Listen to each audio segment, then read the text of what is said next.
UHAS goes to the poll the second time this year after what looked as a sixth act of the voting system on 21st of October 2023.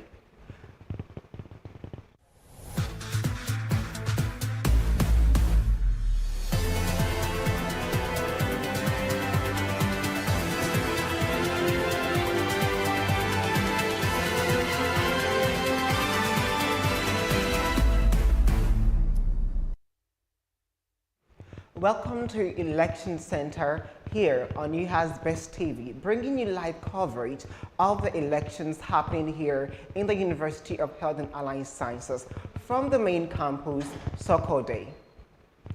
Voting has already started, and today on the show we will be joined by a wide range of individuals to make deeper analysis of elections here in the university. But before that, let's get closer to the candidates and the candidates in this year's election.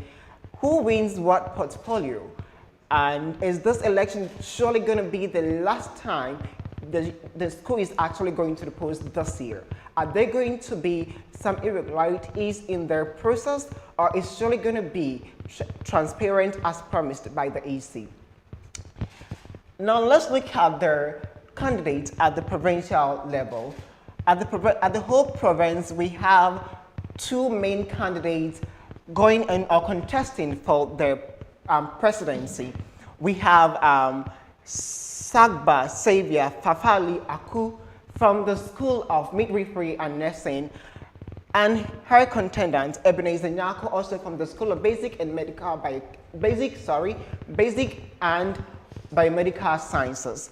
These are the two candidates in that category aspiring for the presidency at the whole provincial level. Now to the youth presidency, we have two able men, strong ones, great ones.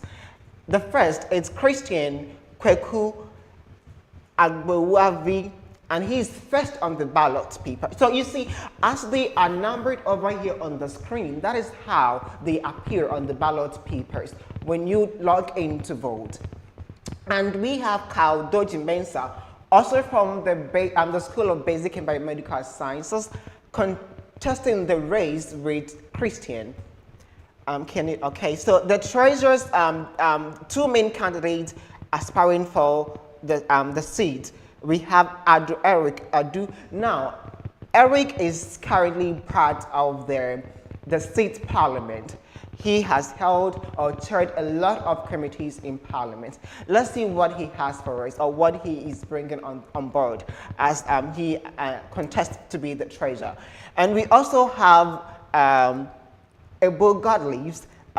Your first name is incredible. I don't want to tamper with that. We have him also contesting to be the treasurer. Then we move to the secretary platform. The secretary platform has two great, beautiful, handsome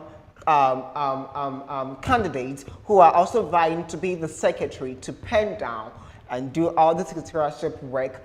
We have Brandy Erajwa and Damanka Federat. These are good friends of mine, and I wish them all the best. Can we move to the Hohoi province and see the candidates over there? So here's Hohoi province. Hohoi province president, we have Prince Amisa Emmanuel, number 1 on the ballot paper. We have Azalu Enoch Peku, number 2 on the ballot paper, and they are the only two candidates for the presidency, the provincial president for Hohoi. Then to the Newt, the local Newt presidency, we have two great men over there on the ticket too. The first on the ballot paper is Michael Lapia Danso, and we have Frank Kekeli Habada. These are the two able candidates aspiring to be the local Newt president for the Hohoi province. And we move to the treasurers. At the treasurer part, we have Solomon Abumabik, I hope I got the name right, Abumabik and Zolomi Abraham. These are also the candidates aspiring to be the treasurer for the 2023-2024 academic year or administrative year. Then to Women's Commissioner. Now here is a major problem I have when it comes to the Women's Commissioner ticket. We have only one person, one candidate going in for that, Al Hassan Rafatu. I think Rafatu is also currently part of the state parliament. I think so. She's currently part of the state parliament. Now, here's the question. Is it because the committee's name is Women's Commission? That is why most often we have or we get only females contested in this category.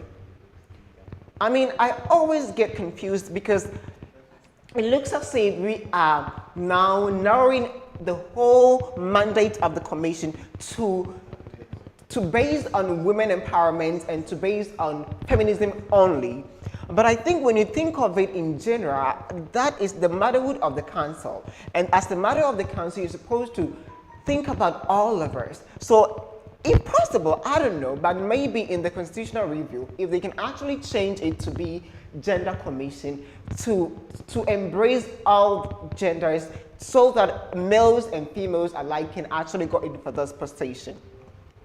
So that is for the provincial level, the provincial candidates, whole provinces and whole province and whole province. That is it for us. Let we move on to okay, all right. Okay, so this is it. We are going to talk about the statistics of this, the voters register. Now we have Freddie Binker School of Public Health. Freddie Binker School of Public Health. I don't know really the number of students on that campus, but out of the number of students over there, we have only 957, representing 22.44% registering in this year's election. I think it's fairly okay. Yes, that school happens to be, if I'm right, I don't know, but if I'm right, it's close. I think it's the largest or the most populous campus or school on the University and Health and Allied Sciences campus. And yes, so the figure over there, it's not really surprising, but it tells us that not much of the students actually registered to be part of this year's election. From there, we move to the School of Sports and Exercise Medicine.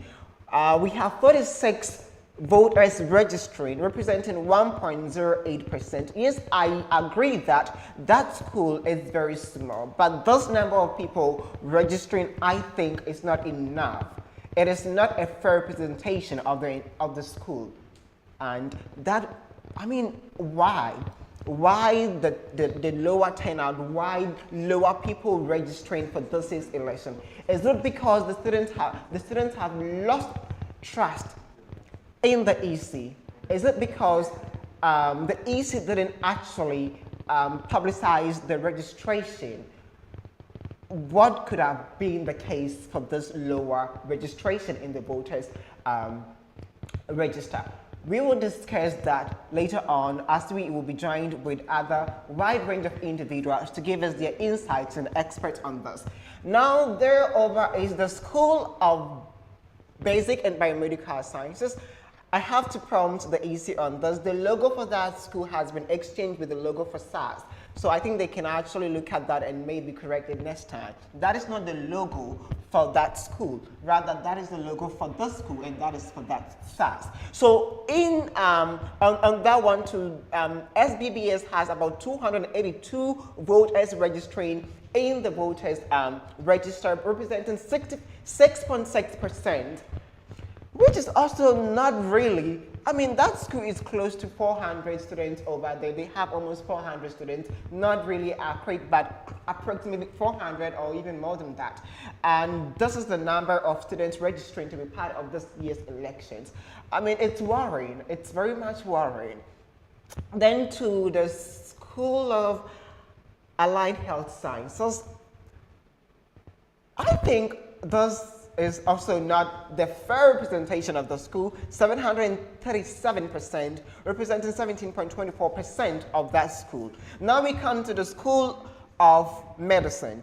566, representing 13.27%. I'm not surprised. You know, the number over here is okay for me. I'm not surprised because when you look at the presidential aspirant or the presidential candidates, we have about three we have about three candidates coming from that school, registers over there. And we come to Sona.